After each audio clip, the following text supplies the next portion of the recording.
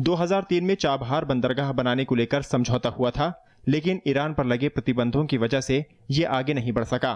भारतीय संयुक्त उद्यम कंपनियां बंदरगाह में 8.52 करोड़ डॉलर से ज्यादा का निवेश करेंगी। एक्सिम बैंक 15 करोड़ डॉलर का कर्ज मुहैया कराएगा। ईरान के दक्षिणी तट पर सिस्तान बलूचिस्तान प्रांत में स्थित चाबहार बंदरगाह भारत के लिए रणनीतिक तौर पर उपयोगी है। कुर्बान अली, राज्यसभा टीवी, तेहरान। कुछ और अहम खबरें। सर्बानंद सोनोवाल आज असम के मुख्यमंत्री के तौर पर शपथ लेंगे।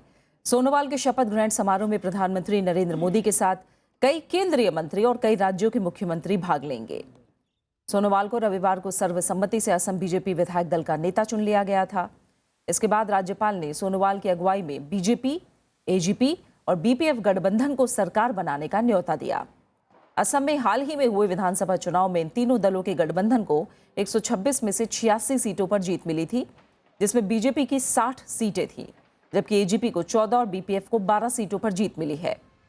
पूर्वोत्तर के किसी राज्य में पहली बार बीजेपी की अगुवाई में सरकार बनने जा रही है। वहीं केरल के राज्यपाल जस्टिस पी सदाशिवम ने सोमवार को पिनराई विजयन को सरकार बनाने के लिए आमंत्रित किया। इससे पहले विजयन को वाम गठबंधन यानी एलडीएफ के विधायक दल का नेता चुना गया था। 140 सदस्य केरल विधानसभा में एलडीएफ के 91 विधायक हैं। विजयन का नाम पार्टी सचिव के बालाकृष्णन ने प्रदेश कमेटी के निर्णय के तहत सुझाया और इसे सभी विधायकों ने मंजूर कर लिया। बैठक के बाद बालकृष्णन ने राज्यपाल से मुलाकात की और एलडीएफ के सरकार बनाने का दावा पेश किया। उन्होंने विजयन को एलडीएफ विधायक दल का नेता चुनने का पत्र भी सौंपा। बालकृष्णन ने एलडीएफ के अन्य घटक दलों के विधायक दल के नेताओं के समर्थन के पत्र भी सौंपे हैं। विजयन कल शपथ लेंगे और शपथ ग्रहण समारोह तिरुवनंतपुरम के सेंट्रल स्टेडियम में शाम 4 बजे होगा। एलडीएफ सरकार में 19 मंत्री होंगे, इनमें से 12 नए चेहरों को शामिल किया जाएगा। सरकार में सीपीएम कोटे से 12 और सीपीआई से 4 मंत्री होंगे। जनता दल एस, एनसीपी और कांग्रेस एस से एक मंत्री होंगे। सीपीएम के पी श्रीरामकृष्णन नए स्पीकर होंगे। दूसरी तरफ जयललिता कल छठी बार तमिलनाडु की मुख्यमंत्री बन गई। उनके साथ 28 मंत्रियों ने भी शपथ ली। शपथ लेने के तुरंत बाद जयललिता ने चुनाव पूर्व किए अपने 5 वादों को पूरा करने के लिए 5 फाइलों पर साइन किए। इनमें 500 सरकारी शराब की दुकानें बंद करना और छोटे किसानों का कर्ज माफी शामिल है। चेन्नई में जयललिता मुख्यमंत्री पद की शपथ लेने निकली तो समर्थकों ने नाच गाकर उनका स्वागत किया। मद्रास यूनिवर्सिटी के ऑडिटोरियम में राज्यपाल के रसैया ने उन्हें पद और गोपनीयता की शपथ दिलाई। जयललिता के अलावा 28 मंत्रियों ने शपथ ली। इनमें 15 पुराने चेहरे हैं, वहीं 3 महिलाओं समेत 13 नए विधायकों को भी मौका दिया गया है। शपथ लेने के तुरंत बाद जयललिता ने चुनावी वादों पर अमल करना शुरू कर दिया। उन्होंने छोटे किसानों का कर्ज माफ करने और घरेलू उपभोक्ताओं को 100 यूनिट मुफ्त बिजली देने की घोषणा की है। इन रियायतों की वजह से सरकारी खजाने पर 7,000 करोड़ से अधिक का भार पड़ेगा। साथ ही 500 सरकारी शराब की दुकानें बंद करने का निर्देश दिया है। खुदरा शराब की दुकानों के समय में 2 घंटे की कटौती की गई है। मंगलसूत्र के लिए अब 4 की जगह 8 ग्राम सोना मिलेगा। वहीं शादी के लिए 25,000 की जगह 50,000 रुपए की मदद मिलेगी। शपथ समारोह में केंद्रीय मंत्री वेंकैया नायडू समेत कई नेता मौजूद थे। डीएमके कोषाध्यक्ष एमके स्टालिन ने भी इसमें शिरकत की। विधानसभा चुनाव में एआईएडीएमके ने 134 सीटें जीती हैं। पिछले चुनाव के मुकाबले डीएमके की सीटें भी करीब 4 गुना बढ़कर 89 हो गईं। इन चुनावों में कांग्रेस को 8 और अन्य को 1 सीट मिली है। Bureau report, Rajya Sabha TV. राष्ट्रीय हरित न्यायाधिकरण यानी एनजीटी की केरल पीठ ने राज्य के 6 प्रमुख शहरों में 10 साल से ज्यादा पुराने हल्के और भारी डीजल वाहनों पर प्रतिबंध लगा दिया है। ये शहर है राजधानी तिरुवनंतपुरम, कोच्चि, कोल्लम, त्रिशूर, कोझिकोड और कन्नूर। ज्यादा प्रदूषण करने वाले ट्रक और बसों जैसे वाहनों के खिलाफ कार्रवाई की याचिका की सुनवाई करते हुए पीठ ने यह फैसला सुनाया। साथ ही राज्य सरकार को 2000 सीसी से ज्यादा क्षमता वाले डीजल वाहनों का पंजीकरण नहीं करने के आदेश दिए। सार्वजनिक परिवहन और स्थानीय निकायों के वाहनों पर भी ये आदेश नहीं लागू होंगे। राष्ट्रीय मेडिकल पात्रता प्रवेश परीक्षा से जुड़े अध्यादेश को लेकर स्वास्थ्य मंत्री जेपी नड्डा ने कल राष्ट्रपति से मुलाकात की। जेपी नड्डा ने इस मसले पर राष्ट्रपति के सामने सरकार का पक्ष रखा। राष्ट्रपति ने मेडिकल दाखिले के लिए राज्यों को 1 साल तक राहत देने से जुड़े अध्यादेश को लेकर सरकार से स्पष्टीकरण मांगा था। सरकार इस साल राज्यों के बोर्ड को एनईईटी के दायरे से बाहर रखने के लिए अध्यादेश लाने की तैयारी में है। महाराष्ट्र समेत कई राज्यों ने पाठ्यक्रम और भाषा के मुद्दे पर एनईईटी का विरोध किया था। पीटीआई के मुताबिक राष्ट्रपति प्रणब मुखर्जी ने इस मसले से जुड़े कुछ बिंदुओं पर स्वास्थ्य मंत्रालय से और जानकारी मांगी है। परीक्षा का दूसरा चरण 24 जुलाई को होना है।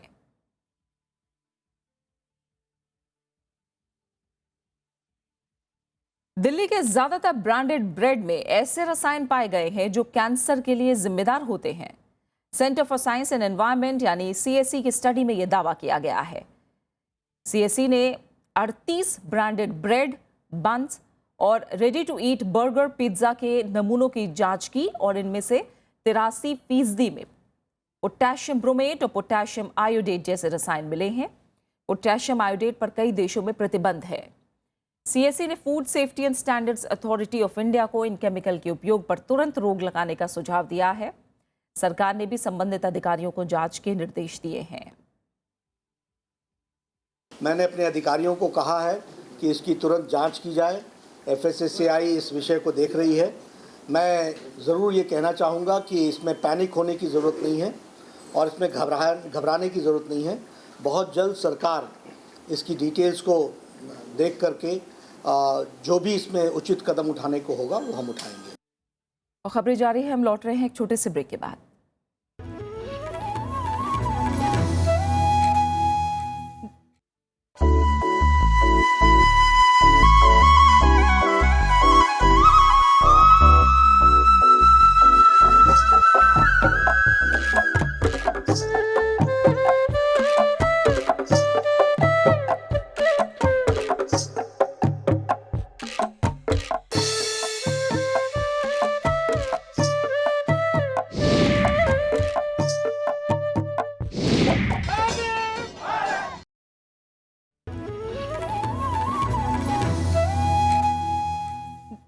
जम्मू कश्मीर की राजधानी श्रीनगर के महाराजा बाजार इलाके में सुरक्षा बलों ने देर रात 2 जैश आतंकियों को मार गिराया।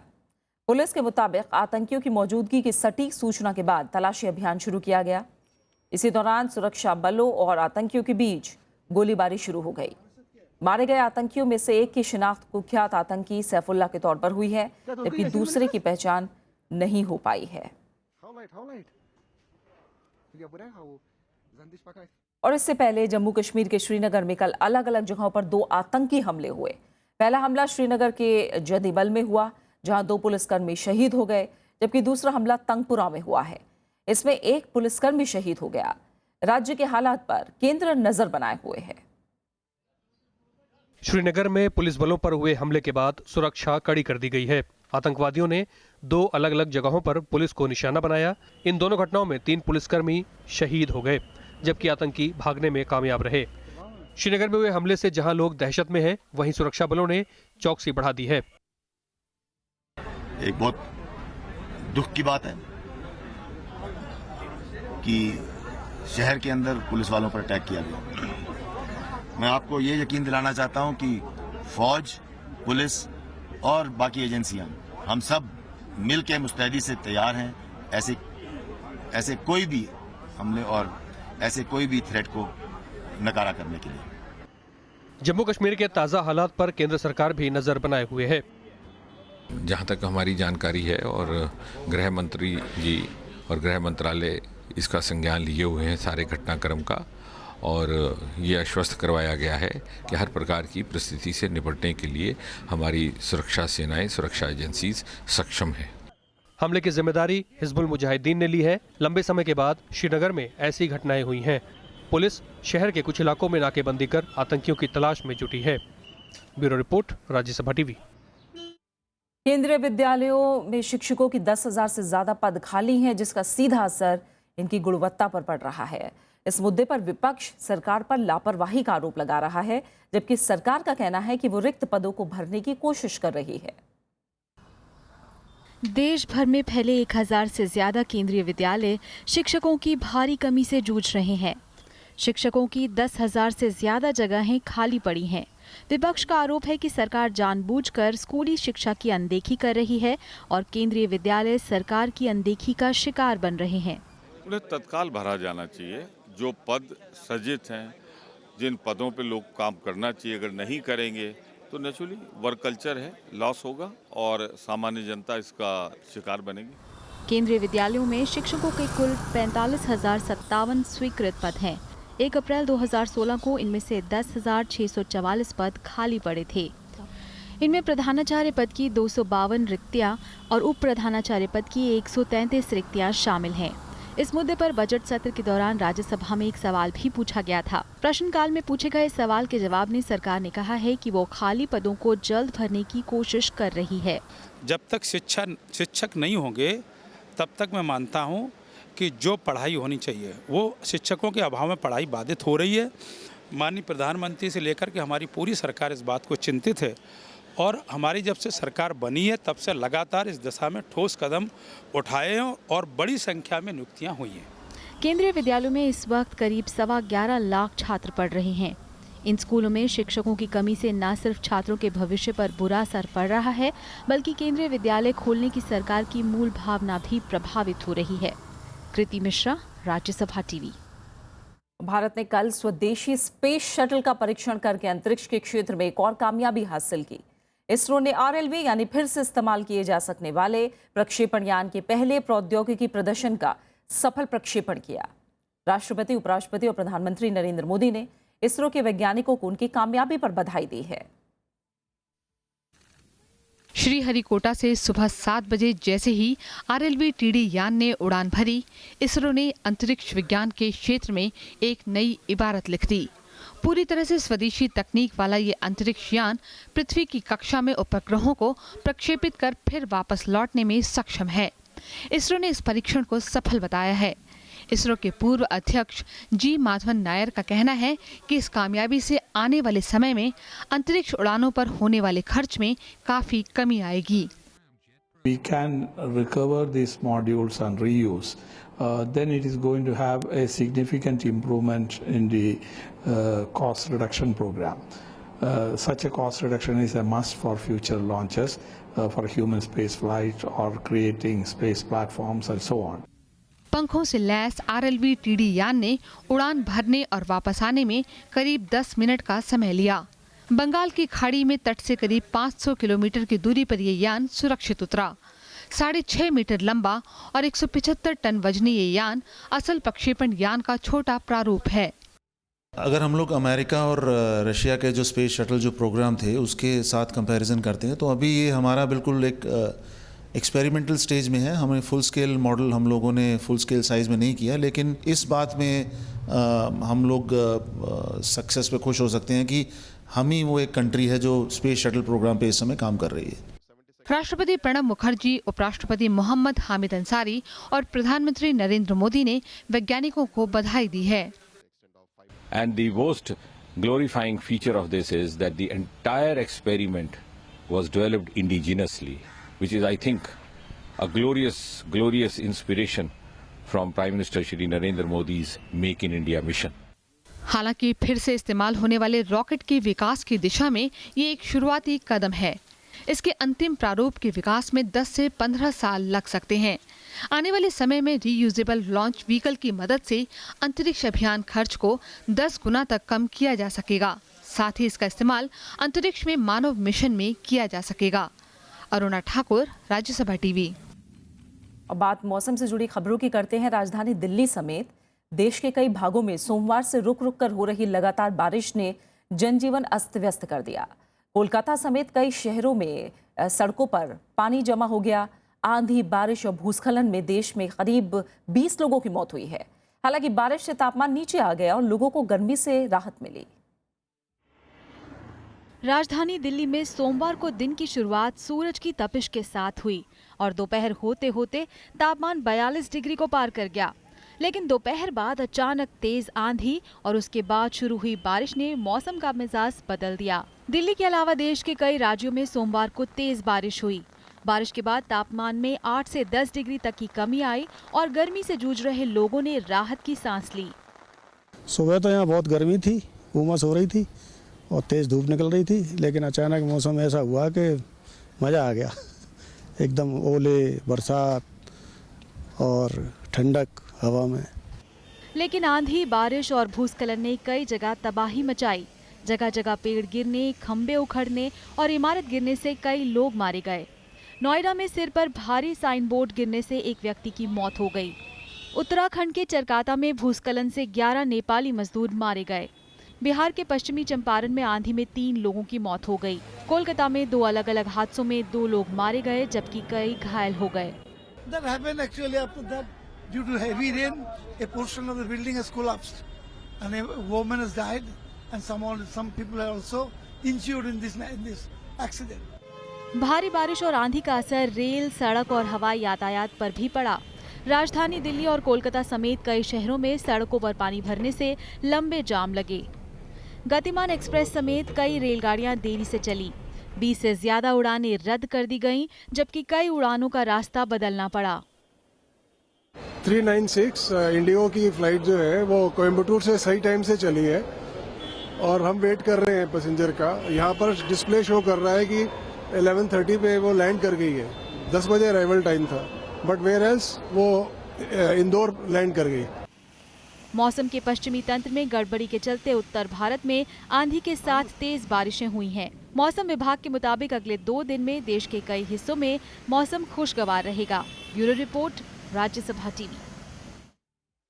कुछ अहम अंतर्राष्ट्रीय खबरें। सीरिया की सरकार ने आरोप लगाया है कि लताकिया प्रांत 2 शहरों में हुए सिलसिलेवार बम हमलों के पीछे तुर्की, कतर और सऊदी अरब का हाथ है। सरकार के मुताबिक ये हमले शांति स्थापित करने की कोशिशों को रोकने के इरादे से कराए गए हैं। हालांकि इन हमलों की जिम्मेदारी आतंकी संगठन इस्लामिक स्टेट ने ली है। तारतौस और जबलेह शहरों में कल हुए सिलसिलेवार धमाकों में करीब 150 लोगों के मारे जाने की खबर है। दोनों शहरों पर राष्ट्रपति बशर अल असद की सेनाओं का कब्जा है। 2011 में सीरिया में संघर्ष शुरू होने के बाद इन शहरों पर यह सबसे घातक हमला है। और उधर यमन का अदन शहर कल एक बार फिर आतंकवादी हमलों से दहल उठा। यहां हुए 2 आत्मघाती हमलों में 50 से ज्यादा लोग मारे गए हैं। आत्मघाती हमलावरों ने सेना में भर्ती होने के लिए आए जवानों को निशाना बनाकर यह हमला किया। इस दौरान दूसरे हमलावर ने फौजी कमांडर के घर के बाहर ठहरे जवानों को निशाना बनाया। मरने वालों में ज्यादातर नौजवान शामिल हैं। सेना ने पूरे इलाके को घेर लिया है। फिलहाल सर्च ऑपरेशन जारी है। हमले में घायल हुए लोगों को इलाज के लिए अस्पताल में भर्ती कराया गया है। हमले की जिम्मेदारी आतंकी संगठन IS ने ली है। यमन पिछले 2 साल से हिंसा की चपेट में है। पेरू में पारे के अनाधिकृत खनन की वजह से फैले प्रदूषण से निपटने के लिए 60 दिन की इमरजेंसी का ऐलान किया गया है। अनाधिकृत माइनिंग से जुड़े लोग पेरू में हर साल करीब 40 टन पारा अमेजोनियन नदी में बहा देते हैं। इससे करीब 1 लाख हेक्टेयर जंगल नष्ट हो गए हैं। इससे निपटने के लिए अमेजोनियन नदी के किनारे पर बसे 11 जिलों में आपातकाल लगा दिया गया है।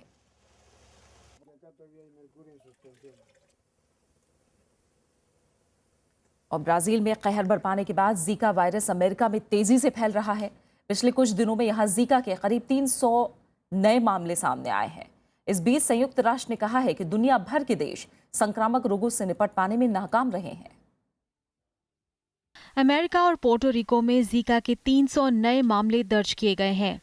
जीका से संक्रमित महिलाओं में कम से कम 157 अमेरिकी हैं। अमेरिकी स्वास्थ्य विभाग के मुताबिक आने वाले हफ्तों में गर्मी के साथ मच्छरों की संख्या बढ़ेगी और इसके साथ ही जीका फैलने का खतरा और बढ़ जाएगा। So Zika is a real threat for Los Angeles County and our residents in areas where the invasive Aedes is present. So what we're doing right now, we're really doing outreach to our residents. We're doing control backyard to backyard, trying to eliminate breeding sources.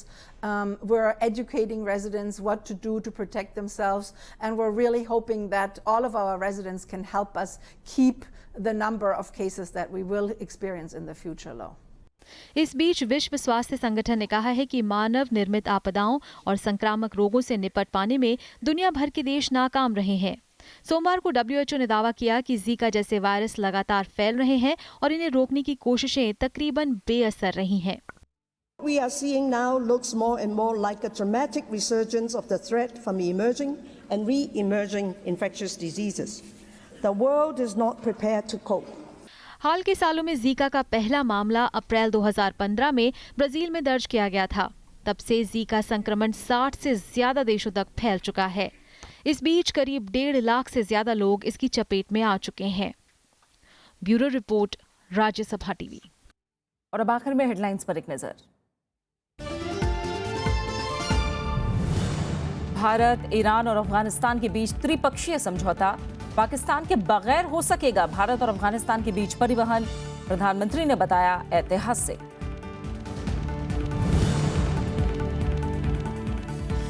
Sarbananda Sonowal आज लेंगे असम के मुख्यमंत्री पद की शपथ। प्रधानमंत्री समेत कई केंद्रीय मंत्री करेंगे शिरकत।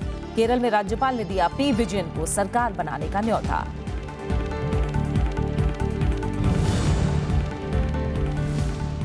केरल के 6 प्रमुख शहरों में 10 साल से पुराने डीजल वाहनों पर एनजीटी ने लगाई रोक।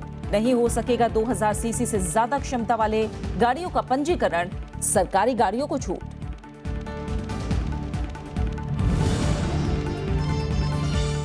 दिल्ली में ब्रेड के ज्यादातर ब्रांड में मिले कैंसर पैदा करने वाले रसायन। सीएसई ने किया पोटेशियम ब्रोमेट और पोटेशियम आयोडेट मिलने का दावा। केंद्र सरकार ने दिए जांच के आदेश।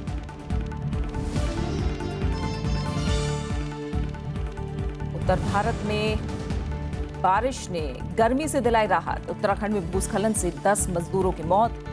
दिल्ली में खराब मौसम से 20 से ज्यादा विमानों को लौटना पड़ा वापस। फिलहाल इस बुलेटिन में इतना ही। आगे देखिए देश देशांतर।